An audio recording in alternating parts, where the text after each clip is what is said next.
Look, Israel is being led by a complete lunatic who cares nothing whatsoever about the best interests of his own people. He's overstretching and he's overreaching beyond the capacity of the Israeli military and the Israeli economy. He's making decisions in a delusional state of personal desperation and political panic.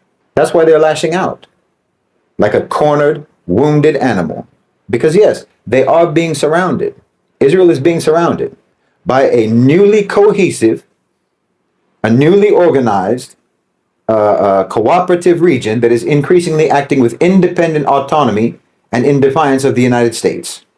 So they can see that the end of the road is fast approaching for Zionism. They can see it, and so can all of the cheerleaders of Israel who masquerade as critics, who masquerade as anti-imperialists, who masquerade as pro-Palestinian.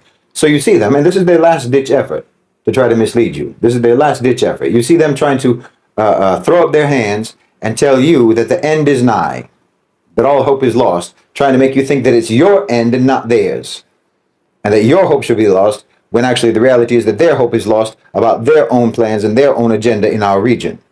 I've said that the BRICS, a national OCGFC plan, appears to be to support the establishment of a soft empire across the Middle East and North Africa, which will most likely be a sort of economic and political collaboration between the GCC and Turkey.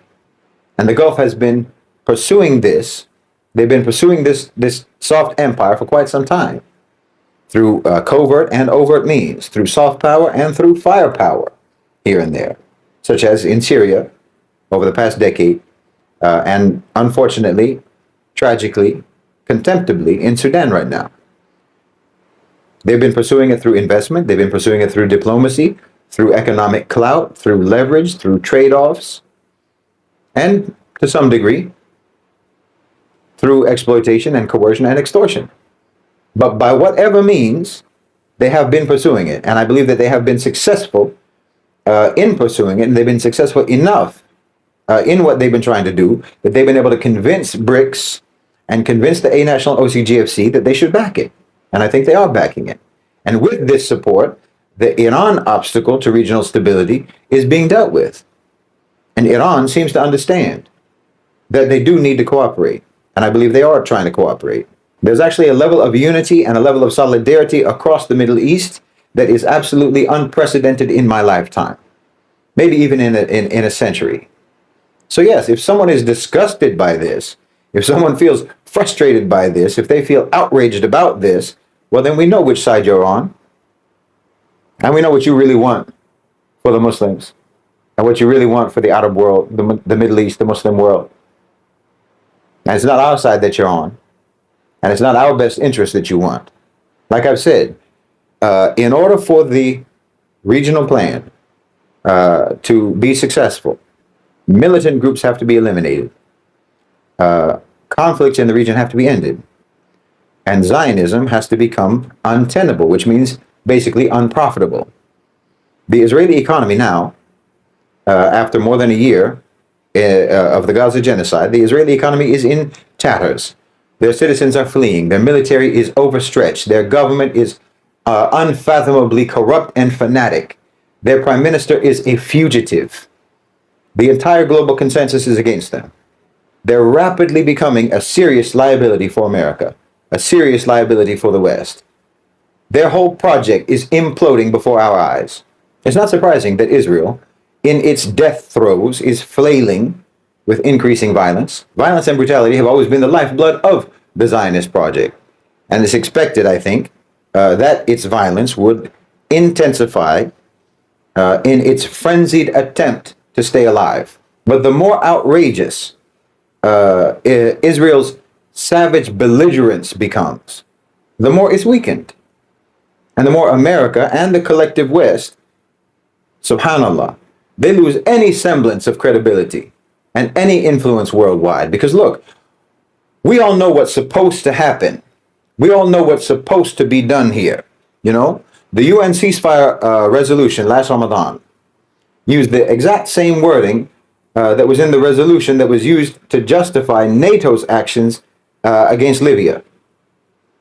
So you have a country that's literally committing genocide, that's literally committing acts of war, acts of aggression, war crimes against at least 5 different countries in the region.